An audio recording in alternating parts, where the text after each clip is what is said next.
Some news from the world of sports. The Proteas' dominance continues as South Africa comfortably dismantled Australia by 134 runs. Quinton de Kock continued his fabulous start to the World Cup, scoring an unbeaten 109 runs.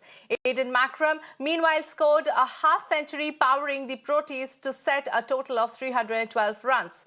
It was the Seamers who did the trick in the second innings. The record champions eventually bundled down and scored only 177 runs. Now, the Kangaroos have had a horrific start to the campaign and will need to find the winning momentum soon if they want to make it to the semis.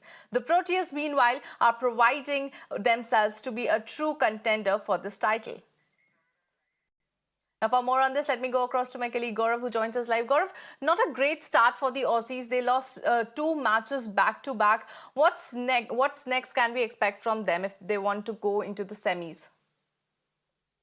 Well, they need to bowl better, certainly. From what I gather from their first two games, they need to field better. They dropped a few chances. I saw the wicket-keeper Joss Inglis drop one to let Babuma off early in the innings, and then later on even Mitchell Starc dropped a catch in the deep, against South Africa and against India too. I mean, Australia actually haven't really arrived at the tournament. The five-time champions have been found wanting in several departments. I thought even against India they were under par. They sort of gave up the fight in the mind once they realized that the wicket had turned in it, they didn't I think Adam Zampa's been pretty much under par, considering that he's their primary leg spinner, and he's always done well in Indian conditions, in the white ball. But this time he's been pretty much tackled easily by the opposition batsmen, whether it was Virat Kohli and Rohit and KL Rahul the other night, or yesterday we saw Quinton de Kock and the others sort of go after him.